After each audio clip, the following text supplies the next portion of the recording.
on to our main topic. Our main topic, this one's gonna be a little heartfelt one for me because I feel some type of way. But we're gonna be talking about Ant-Man and the Wasp: Oh Quantumania. yeah. Now, in my opinion, just to give my quick little thoughts off the bat, I think that personally the movie was questionable, but I think that for the most part it was decent. But there's a couple of things I didn't like, a couple of things I did like, which I'll run through really fast here.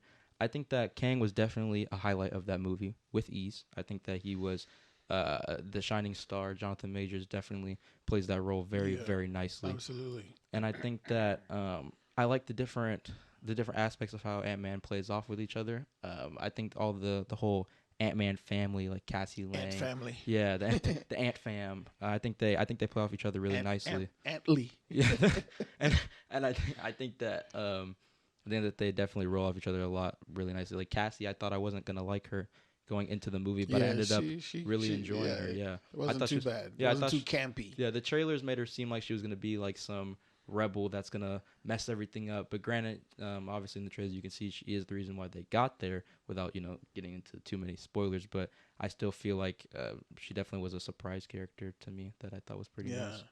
And the one thing everybody keeps whining about, or at least everybody's surprised, that, oh man, how did Ant-Man beat Kang and all that stuff?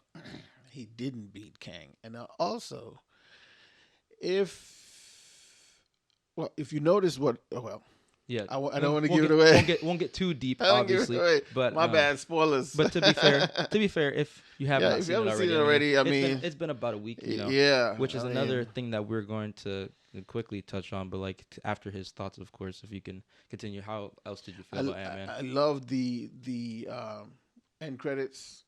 2 end credits, by the way. Yeah, make sure you stick around for those. So the end credits really tell you a lot about what's about to happen, and the way they're going to start tying things to the comic book, basically using the comic book references and changing them all up to match to the match MCU. to fit what's going on in MCU and to fit film. So it's going to be really interesting. I really liked what they're doing. There's a lot of they've done a lot of legwork to lay things out for the Infinity Saga and the Avengers Kang Wars, Kang Dynasty and stuff. Dynasty, Yeah, and Secret Wars that's coming up. Wars that's coming out. So it's gonna be really cool. Okay.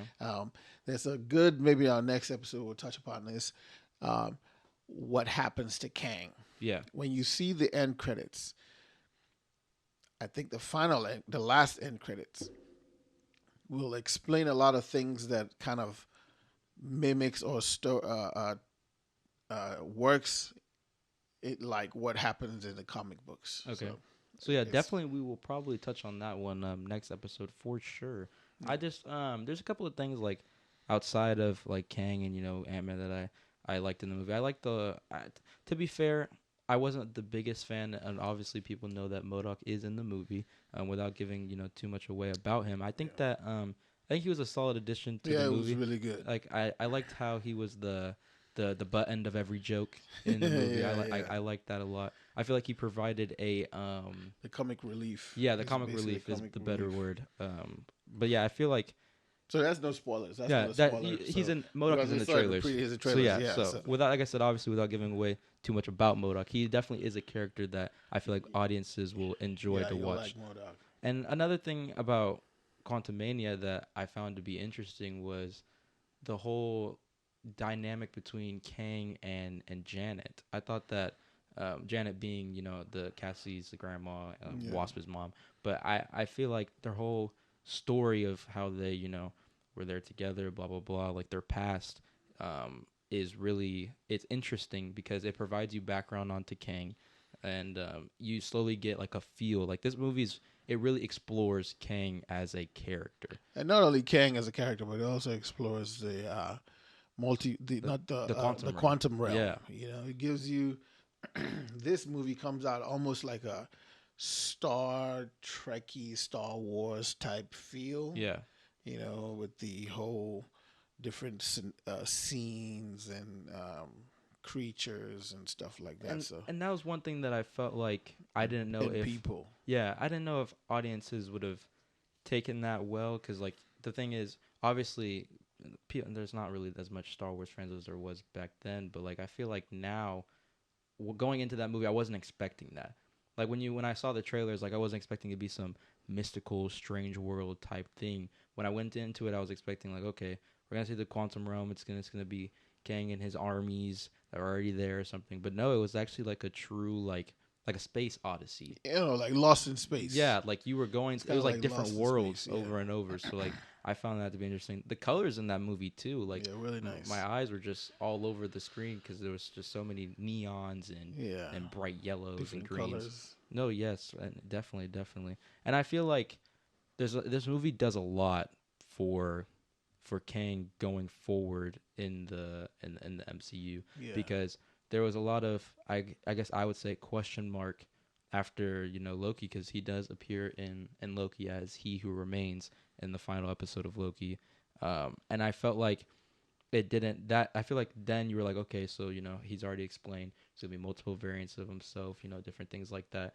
I was still on edge a little bit, like, okay, how is he gonna be the next Thanos level villain, yeah, But granted, they give you like a feel of him, like, okay, yeah, like he's gonna be like yeah. multiple of him. They're gonna So be crazy. the end credits is what Yeah, is what really shows that, shows and he's gonna be that's the what I was big gonna bad. connect to. The end credits really, and even like I said, the Kang that we see in this movie really solidifies for me, like, yo, like this man is gonna be like Yeah, pretty crazy.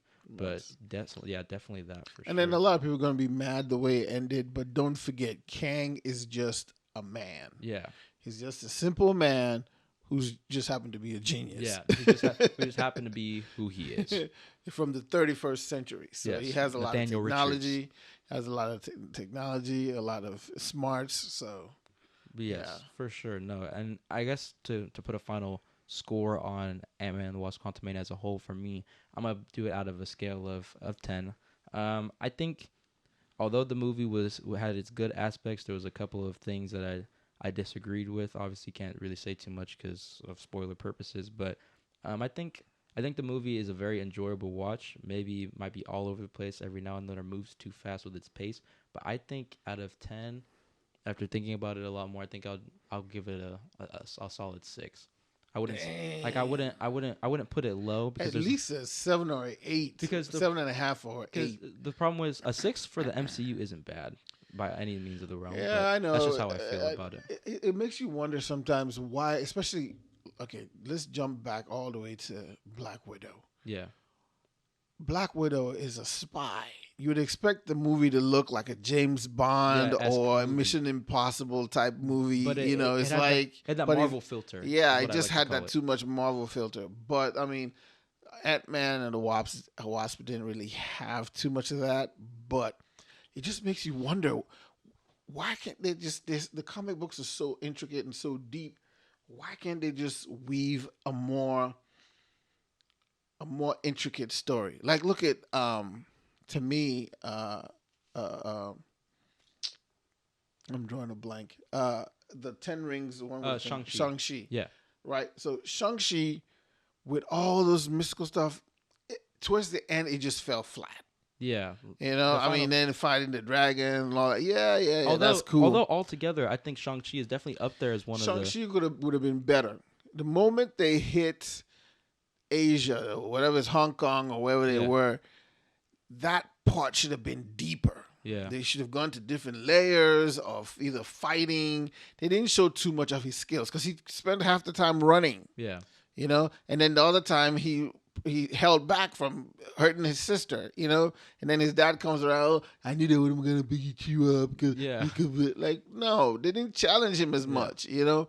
They didn't show all his skills before he ended up at the end, So you know. do you feel like that's the issue that happens with Black Widow and Quantumania per se? Or Yeah, do you- so that's starting to be a running theme, but hopefully with Guardians. with Guardians and I know Guardians won't be that way because James Yeah. Gunn he's just badass. or even the Marvels You comes out in November of this year. That'll be the Captain Marvel film. Yeah, with so Miss Marvel and hopefully stuff. they get some solid writing, you know, solid writers to do these write these stories, you know. It's just like DC, they need to get like the freaking cartoon movies the The writers for the writers for cartoon those. movies to write the damn stories for a big screen Yeah. because those guys are bad. Those movies are just like crazy good, They are really you good. know. So Especially it the just DC ones, like the Justice League ones. Those ones are they're crazy. They're so good. insane. And then they just come out to the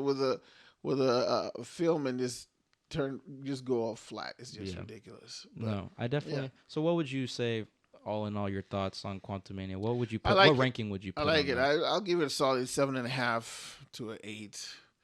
Just because it really explored a lot. It gave you a lot of. It showed you Kang. I like the fact where the suits, because in the comic book it looked weird. Yeah. It makes you wonder how they're gonna translate that Yeah, into film. I can see But that. they But did an they did it awesome real job nice. by making it a real armor type suit. It looked clean. Like almost like a living suit. Like Yeah, like when when he he was moving, goes it to would like breathe with him. The exactly. swords. It kind of moved with him and all that good stuff. So yeah, I mean, So a 7.5 is what you yeah, put on it. 7.5. Yeah, So yeah, I think yeah. I would put a six on Ant-Man and the Wasp Quantumania. But those are our thoughts on Ant-Man and the Wasp Quantumania. That's our non-spoiler review, obviously without giving Yeah. too much away.